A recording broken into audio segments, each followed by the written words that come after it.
Halo semuanya, karena antusiasme dari kalian semua, kali ini Mimin akan melanjutkan alur cerita dari serial Hell for You. Dan buat kalian yang belum menonton konten sebelumnya, Mimin saranin untuk nonton terlebih dahulu biar ceritanya nyambung. Dan untuk videonya, Mimin sudah sematkan link di kolom deskripsi. Oke lah, tanpa lama-lama kita langsung saja melanjutkan alur ceritanya.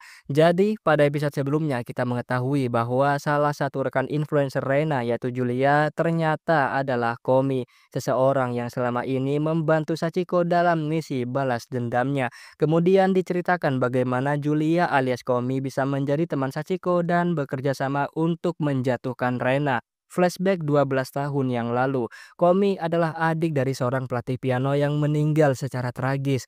Ia menuntut balas dendam atas kematian kakaknya itu. Saat itu, Komi mengira bahwa Sachiko adalah pelaku pembunuh kakaknya. Ia bersyukur karena Sachiko masih hidup sehingga ia bisa membalas dendam dan membunuhnya dengan tangannya sendiri. Namun, Sachiko yang sebenarnya dijebak oleh Rena berusaha memberitahu Komi bahwa Rena adalah pelaku yang sebenarnya. Mendengar hal itu, Komi membatalkan niatnya dan meminta Sachiko membuktikan ucapannya. Sachiko jawab bahwa buktinya adalah dirinya sendiri. Ia melihat kekejaman Rena secara langsung dengan kedua matanya.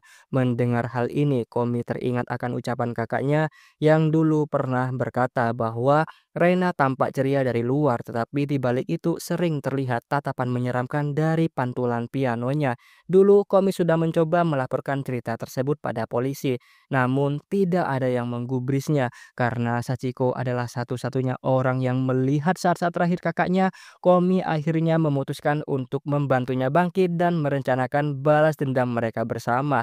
Kembali ke masa kini, ternyata selama ini Komi berusaha mati-matian menjadi seorang influencer agar bisa masuk ke dalam circle Rena. Tujuannya tak lain tak bukan adalah untuk menghubungkan Sachiko dengan Rena agar bisa mendapatkan banyak informasi. Sekali lagi, Komi memperingati Sachiko agar tidak lengah sedikit pun karena bagaimanapun juga lawan mereka adalah seorang monster. Tak lama kemudian Reina menelpon dan Komi menjawab dengan santai mengatakan bahwa keadaan sudah terkendali.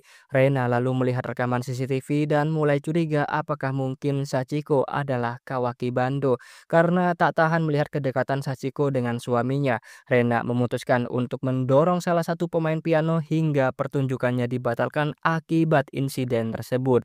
Diam-diam Reina kembali ke rumahnya tanpa disadari oleh Sachiko maupun Makoto. Di sisi lain, Makoto melihat bahwa Sachiko sedang tidak enak badan. Ia lalu menawarkan minuman padanya, namun Sachiko sudah menyiapkan wedang jahe lemon, minuman yang selalu ia konsumsi saat merasa kurang sehat. Mendengar hal ini, Makoto teringat seseorang yakni Kawaki Bando, yang juga selalu membawa wedang jahe lemon setiap kali merasa tidak enak badan. Makoto pun mengungkapkan perasaannya bahwa Sachiko sangat mirip dengan cinta pertamanya. Ia melanjutkan ceritanya tentang cinta pertamanya itu. Diceritakan dia adalah seorang gadis yang serius, perhatian, jujur, dan pandai bermain piano. Makoto selalu merasa nyaman tiap kali berada di dekatnya. Rena yang menyelinap diam-diam tak sengaja mendengar percakapan mereka membuat kecurigaannya semakin kuat. Makoto lalu mengungkapkan penyesalannya karena ia telah mengkhianati gadis itu dan kini gadis itu telah meninggal. Sampai sekarang Makoto masih dipenuhi rasa bersalah karena tidak sempat meminta maaf. Mendengar hal ini Sachiko sangat terharu. Ia tidak bisa menahan tangis karena Makoto masih mengingatnya hingga sekarang. Singkat cerita, Makoto memeriksa barang-barang lamanya dan menemukan bahwa ia masih menyimpan foto-foto Kawaki Bando hingga sekarang. Sementara itu, Sachiko mencurahkan isi hatinya kepada Komi tentang percakapan mendalamnya dengan Makoto. Ia meminta maaf karena mulai terbawa perasaan dalam misi balas dendam mereka. Komi mengerti perasaan Sachiko yang tidak bisa menyakiti Makoto. Ia pun menyarankan agar Sachiko sedikit mengubah taktiknya. それで花井誠と一緒になりたい生まれて幸せになりたいとかいや、幸せになっちゃいけない人間だから。花井誠を利用するのが少し作戦を変えてみるのはどう？え Di sisi lain, Rena kini sudah tahu tentang perasaan suaminya yang selama ini menyimpan perasaan untuk Bando. Keesokan harinya, ketika Sachiko meminta izin untuk cuti, Rena menatapnya dengan tajam. Dan dengan gunting di tangannya, Rena mendesaknya dan bertanya, "Siapa sebenarnya dirimu, wahai Sachiko?"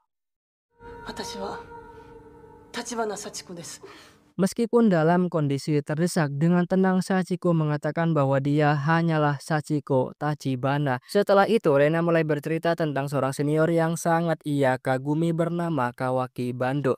Namun menurutnya Bando bukan hanya seorang pianis berbakat, tetapi juga seorang pembunuh sama seperti ayahnya. Dari berita yang ia dengar, seniornya itu sempat koma di rumah sakit sebelum akhirnya kabur dan mengakhiri hidupnya di tengah lautan. Namun ada satu hal yang menarik perhatiannya. Mayat seniornya itu tidak pernah ditemukan. Sachiko mulai merasa ketakutan dan bertanya, "Kenapa kau menceritakan hal ini padaku?" Reina tersenyum sinis dan mengatakan, "Karena engkau sangat mirip dengannya. Cara bicaramu, permainan pianomu, engkau benar-benar mirip seperti Bando." Sachiko berusaha mengelak lagi, tetapi Reina tiba-tiba mencekiknya, memaksanya untuk mengaku. Namun karena Sachiko tetap bersikeras, Reina akhirnya melepaskan cengkeramannya. Tapi kali ini ia mengancam sesuatu yang lebih berbahaya. Ia akan menyakiti Kokoro. レナさん、ダメ。ごめんね、心。怖かったね。 Setelah kejadian itu, Sachiko membuat sebuah permintaan. "Jika engkau benar-benar ragu dengan identitasku, aku bersedia pergi, aku siap berhenti. Namun ada satu syarat, Rena tidak boleh menyakiti Kokoro." Sachiko bahkan menyerahkan catatan perkembangan Kokoro, yakni sesuatu yang selama ini tidak pernah diperhatikan Rena sebagai seorang ibu. Namun mendengar hal itu, Rena merasa tersinggung dan marah besar.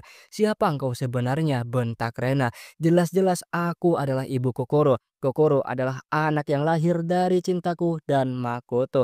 Namun Sachiko hanya tersenyum sinis dan mengatakan, "Itu bukan cinta, Rena. Itu hanyalah syarat agar Makoto tetap mencintaimu." Sachiko terus berbicara, mengungkapkan betapa buruknya Rena sebagai seorang ibu. Rena tidak bisa mengontrol emosinya lagi, dan yang terjadi setelah itu.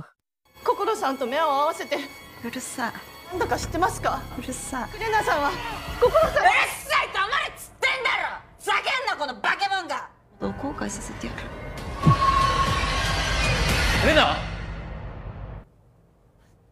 誠。どういうことこれ。この人何もかも全部入り込んでた。もう少しで危ないところだったんだよ。ママが全然気づけなくてごめんね。 Rena mengadu pada Makoto. Tanpa sedikit pun rasa malu, Rena justru mengadu pada Makoto seolah-olah Sachiko adalah ancaman bagi Kokoro. Ia bahkan meminta Makoto untuk melaporkan Sachiko ke kepolisian. Namun kali ini kesabaran Makoto sudah ada di puncaknya. Ia muak dengan sandiwara Rena selama ini. Bagi Makoto, orang yang seharusnya dilaporkan adalah Rena sendiri. Makoto lalu menceritakan sesuatu. Sebelumnya, Sachiko pernah memintanya datang ke rumahnya. Saat tiba di sana, Makoto dibuat terkejut dengan kehadiran Julia di sana. Ia juga melihat kamar Sachiko yang dipenuhi dengan foto-foto Rena. Akhirnya, Sachiko menceritakan semuanya tentang Rena, tentang korban-korbannya. Julia lalu menambahkan bahwa ayah Sachiko, rekan reporternya, serta kakaknya semuanya adalah korban Rena. Mereka berdua bekerja sama untuk menjatuhkan Rena ke dalam jurang neraka. Dan saat itu Sachiko akhirnya mengungkapkan kebenaran terbesar bahwa ia adalah Kawaki Bando. Sachiko bercerita bahwa ia menjalani operasi plastik dan membeli identitas keluarga Tachibana agar bisa berada di titik ini. Namun Makoto tak bisa langsung mempercayainya. "Kan Bando sudah meninggal, aku sendiri pernah mengunjungi makamnya." Namun Sachiko hanya menatapnya tajam dan mengatakan tidak ada siapapun yang terkubur di sana. Kini setelah menyusup ke rumah Rena, Julia akhirnya tahu apa yang paling berharga bagi Rena, yaitu Makoto sendiri.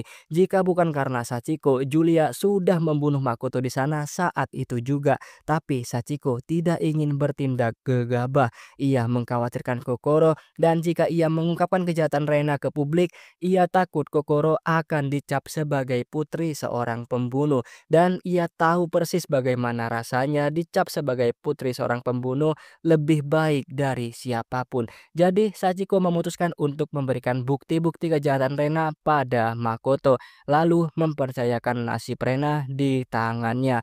Makoto pun bertanya, "Kenapa selama ini engkau menyembunyikan identitasmu?" Sachiko tersenyum pahit dan mengatakan, "Sebenarnya aku ingin mengatakan semuanya sejak lama, tapi aku selalu menahan diri. Aku tidak ingin melibatkan Kokoro dan juga dirimu." Kini kembali ke masa sekarang, Sachiko tidak lagi bersembunyi. Dengan gertakan tajam, ia menatap Rena dan berkata, "Terima kasih Rena karena engkau masih mengingatku." Sekali lagi Rena mencoba mengadu pada Makoto, namun kali ini Makoto tak ingin mendengar satu kata pun lagi darinya. Ia sudah muak dengan sandiwara Rena. "Cukup Rena, kau harus menyerahkan diri ke polisi," ucap Makoto. Rena mulai menangis dan berlutut memohon ampun. Namun demi kebaikan Kokoro, Makoto tetap akan melaporkannya. Rena tidak bisa menerima kekalahannya, ia mulai kehilangan kendali dan akhirnya ia kembali berusaha menyerang Sachiko.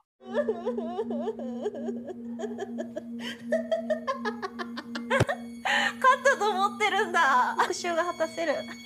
そう思ってるんでしょ。でもね、誠を救ったのは、誠は私じゃなきゃダメなの。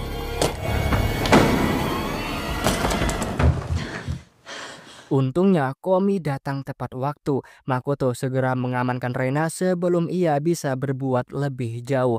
Malam harinya Makoto menitipkan Kokoro pada Sachiko dan Komi. Ia akan pergi ke kantor polisi untuk melaporkan Rena. Di dalam kamar Rena meminta pelukan terakhir dari Makoto. Namun saat Makoto keluar untuk menerima telepon, ia baru sadar akan sesuatu. Pelukan itu hanyalah siasat Rena.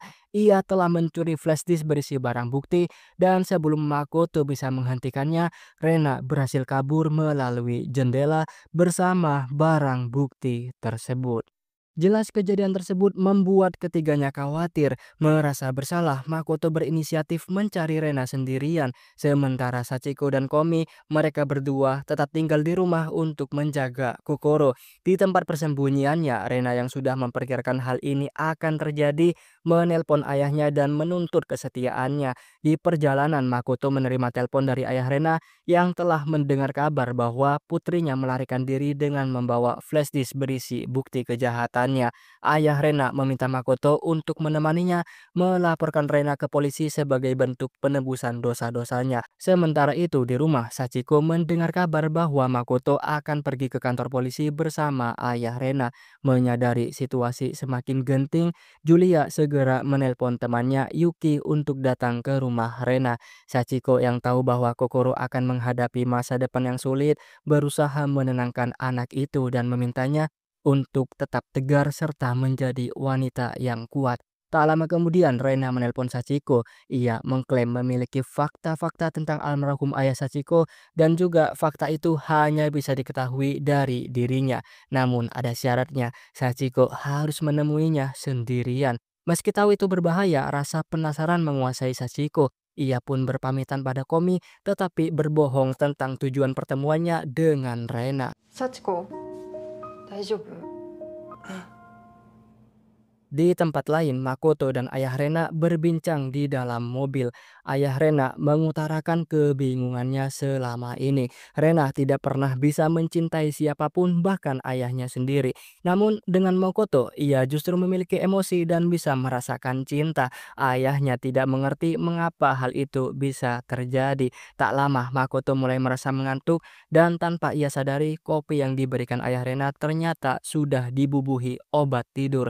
Saat Makoto akhirnya tertidur, ayah Rena menelpon Rena yang dengan bangga melaporkan bahwa ia telah membuat Makoto tak sadarkan diri. Mendengar hal itu, Rena senang dan meminta ayahnya untuk menangani semuanya mulai dari sekarang.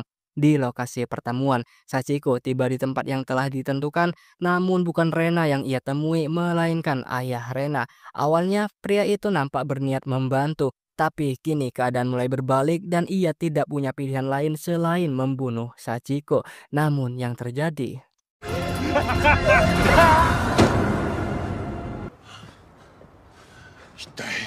untungnya Makoto tidak mempercayai ayah Rena sejak awal. Ia hanya berpura-pura tertidur dan berhasil lolos dari jebakan tersebut. Mengetahui rencananya berantakan, ayah Rena memutuskan untuk kabur. Sementara itu di rumah, Rena berhasil menyusup dan menyapa Kokoro.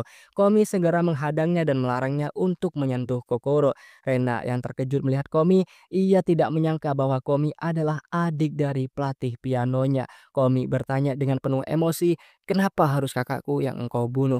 Namun Rena mengabaikan pertanyaan itu. Ia justru mengangkat flashdisk yang selama ini mereka cari-cari. Tanpa pikir panjang, Komi berusaha merebutnya dan yang terjadi,